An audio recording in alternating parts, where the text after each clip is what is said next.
Hey there, pho lovers! Today I'm diving into the delicious world of Vietnamese cuisine with a step-by-step guide on how to make authentic Vietnamese pho. Ready? Let's get started.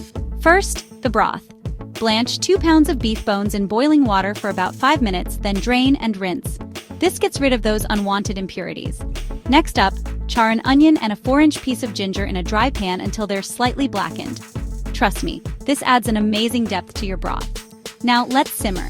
Add the bones, onion, ginger, 5 to 6 star anise, a cinnamon stick, cloves, coriander seeds, and enough water to cover everything. Bring it to a boil, then reduce to a simmer for at least 4 to 6 hours. Longer if you can, up to 12 hours for a truly rich broth.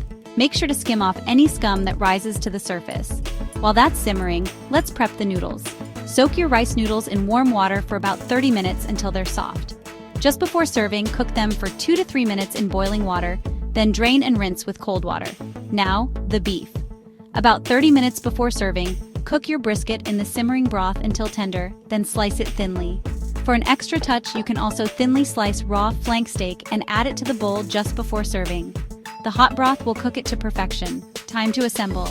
Place your cooked noodles in a bowl, top with slices of brisket and/or raw flank steak, and ladle that hot, aromatic broth over it.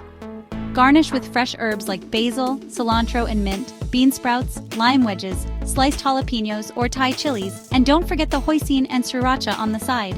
Quick tips. Use high-quality bones for a richer flavor, and remember, the longer the simmer, the better the broth.